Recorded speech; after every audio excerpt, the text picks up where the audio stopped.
Exodus chapter 1. The Hebrews oppressed. These are the names of the sons of Israel who came to Egypt with Jacob, each with his family: Reuben, Simeon, Levi, and Judah; Issachar, Zebulun, and Benjamin; Dan and Naphtali; Gad and Asher. All the descendants of Jacob numbered 70. Apart from these, Joseph was already in Egypt. Then Joseph died, as did all his brothers and all their generation. The sons of Israel were fruitful and increased in numbers. To such an extent did they multiply and grow in strength that the land was filled with them.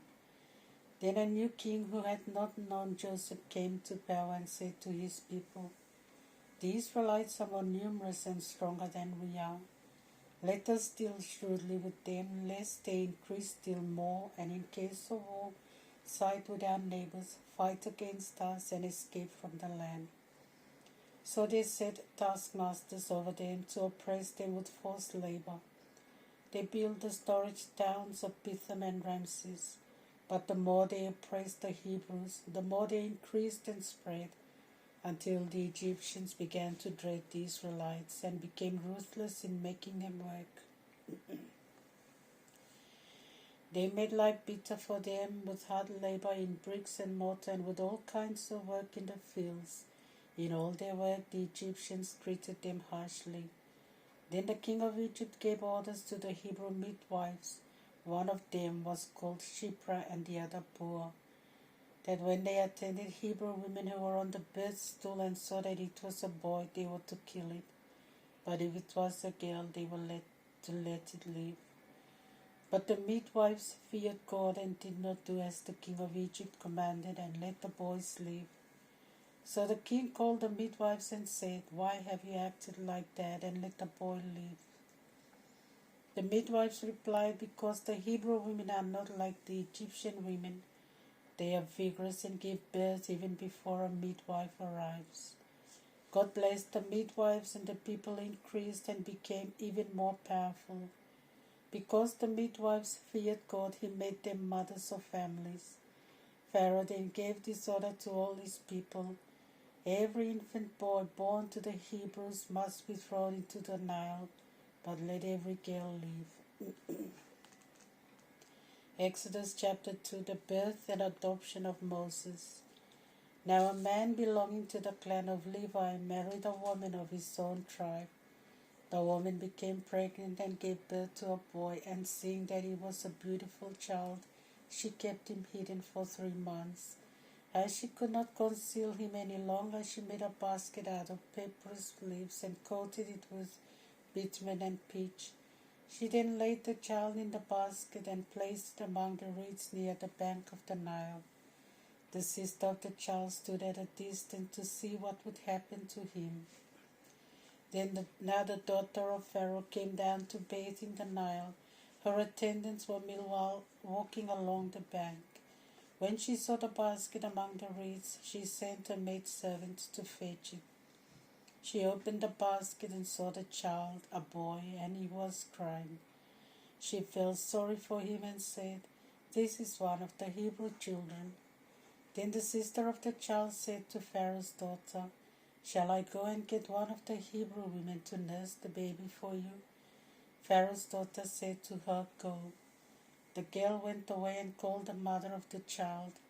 Pharaoh's daughter said to her, "Take the child and nurse him for me, and I will pay you." So the woman took the child and nursed him, and when the child had grown, she brought him to Pharaoh's daughter, who adopted him as her son. And she named him Moses, saying, "I have drawn him out of the water." Moses flees to Midian. After a fairly long time, Moses, by now a grown-up man, went out to meet his fellow Hebrews. He noticed how heavily they were burdened, and he saw an Egyptian striking a Hebrew, one of his own people. He looked around, and seeing no one, he killed the Egyptian and hid him in the sand. When he went out the next day, he saw 2 Hebrews quarreling. Moses said to the man in the wrong, "Why are you striking a fellow countryman?" But he answered, "Who has set you prince and judge over us?" Do you intend to kill me as you killed the Egyptian?" Moses was afraid and thought, "What I did is no longer a strict secret." When Pharaoh heard about it, he tried to kill Moses, but Moses fled from Pharaoh and went to live in the land of Midian. There he sat down by a well. Now the priest of Midian had 7 daughters. They came to draw water and fill the troughs to water their father's sheep. Some shepherds came and drove them away, but Moses went to their help and watered the sheep. When the girls returned to their father Ruel, he asked them, "How is it that you have come back so early today?" They said, "An Egyptian protected us from the shepherds and even drew water for us and watered the sheep." The man said, "Where is he? Why did you leave him there? Call him and offer him a meal." Moses agreed to stay with the man, and he gave Moses his daughter Zipporah in marriage. She bore a child, and Moses named him Gershom, saying, "I have been a stranger in a foreign land." During that long period of time, it happened that the king of Egypt died. The sons of Israel, groaned under their slavery. They cried to God for help, and from their bondage their cry ascended to God. God heard their cry and remembered his covenant with Abraham, Isaac, and Jacob. God looked upon the Israelites and was aware of the situation. Exodus chapter 3, the call and mission of Moses. Moses pastured the sheep of Jethro, his father-in-law, priest of Midian. One day he led the flock to the far side of the desert and came to Horeb, the mountain of God. The angel of the Lord appeared to him by means of a flame of fire in the middle of a bush. Moses saw that although the bush was on fire, it did not burn. Moses thought, "Let me go and see this amazing sight. Why is the bush not burning up?" The Lord saw that Moses was drawing near to look, and God called to him from the middle of the bush. "Moses, Moses," he replied. "Here I am." The Lord said to him, "Do not come near. Take off your sandals, for the place where you are standing is holy ground." And God continued, "I am the God of your father, the God of Abraham, the God of Isaac, and the God of Jacob." Moses covered his face, lest his eyes look on God. The Lord said, "I have seen the humiliation of my people in Egypt, and I have heard their cry against their taskmasters. I am aware of their suffering. I have come down to free them from the power of the Egyptians and to bring them up from that land to a beautiful and spacious land, a land flowing with milk and honey, to the territory of the Canaanites, the Hittites, the Amorites, the Perizzites, the Hivites, and the Jebusites. The cry of the sons of Israel has reached me, and I have seen how the Egyptians oppressed them. Go now, I am sending you to Pharaoh to bring my people, the sons of Israel, out of Egypt." Moses said to God, "Who am I that I should go to Pharaoh and bring the people of Israel out of Egypt?" God replied, "I will be with you, and this will be the sign that I have sent you. When you have brought the people out of Egypt, you will worship God on this mountain." The divine name. Moses answered God, "If I go to the Israelites and say to them, 'The God of your fathers has sent me to you,' they will ask me, 'What is his name?' What shall I answer them?" God said to Moses, "I am who I am." Then he added, "This is what you will say to the sons of Israel. 'I am has sent me to you.'"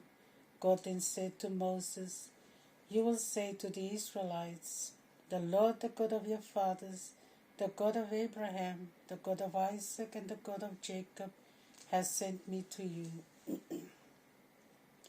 That will be my name forever, and by this name they shall call upon me for all generations to come.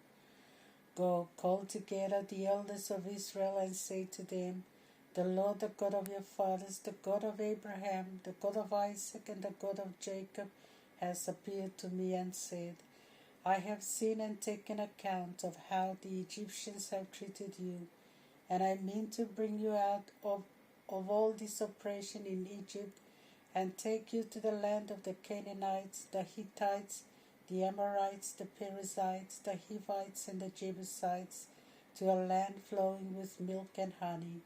The sons of Israel will listen to you.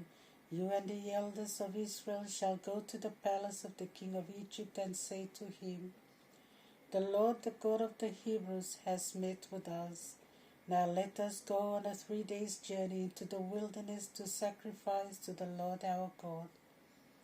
I know that the king of Egypt will not allow you to go unless he is forced to do so. I will therefore stretch out my hand and strike Egypt in extraordinary ways, after which he will let you go, and I will make the Egyptians treat my people well when you leave. You will not go empty-handed. Each woman will ask a neighbor and any Egyptian woman staying in her house to lend her ornaments of silver and gold and clothing. With these you will clothe your sons and daughters, and in this way you will plunder the Egyptians. Psalm chapter 24, Solemn Entry into the Temple. The earth and its fullness belong to the Lord, the world and all that dwell in it. He founded it upon the ocean and set it firmly upon the waters. Who shall ascend the mountain of the Lord? Who shall stand in his holy place? The one with clean hands and a pure heart, who desires not what is vain and never swears deceitfully. He will receive blessings from the Lord and be vindicated by God his Savior. Such are the people who seek him, who seek the face of Jacob's God. Lift up your lintels, O gates, open up your ancient doors, that the King of glory may enter. Who is the King of glory? The Lord, the strong, the mighty, the Lord valiant in battle. Lift up your lintels, O gate, open up your ancient doors, that the King of glory may enter. Who is the King of glory? The Lord of hosts, he is the King of glory. Matthew chapter 15, verse 21 to 39. The faith of the Canaanite woman. Leaving that place, Jesus withdrew to the region of Tyre and Sidon. Now a Canaanite woman came from that area and began to cry out, Lord, Son of David, have pity on me. My daughter is greatly tormented by a demon. But Jesus did not answer her, not even a word. So his disciples approached him and said, Send her away, see how she is shouting after us. Then Jesus said to her, I was sent only to the lost sheep of the people of Israel. But the woman was already kneeling before Jesus and said, Lord, help me. Jesus answered, It is not right to take the bread from the children and throw it to the little dogs. The woman replied, It is true, sir, but even the little dogs eat the crumbs which fall from their master's table. Then Jesus said, Woman, how great is your faith! It will be as you wish. And her daughter was healed at that moment. From there Jesus went to the shore of the lake of Galilee, and we went up a hill and sat down there. Great crowds came to him, bringing the lame, the blind, the crippled, the dumb, and many with other infirmities. The people carried them to the feet of Jesus, and he healed them. All were astonished when they saw the dumb speaking, the crippled healed, the lame walking, and blind able to see. So they glorified the God of Israel. Second miracle of the loaves. Jesus called his disciples and said to them, I am filled with compassion for these people. They have already been with me for 3 days, and I have nothing to eat. I do not want to send them away hungry, or they may faint on the way. His disciples said to him, And where shall we find enough bread in this wilderness to feed such a crowd? Jesus said to them, How many loaves do you have? They answered, 7 and a few small fish. So Jesus ordered the people to sit on the ground. Then he took the 7 loaves and the small fish and gave thanks to God. He broke them and gave them to his disciples, and they distributed them to the people. They all ate and were satisfied, and the leftover broken pieces filled 7 wicker baskets. 4,000 men had eaten, not counting the women and children. Then Jesus sent away the crowd, got into the boat, and went to Magdala.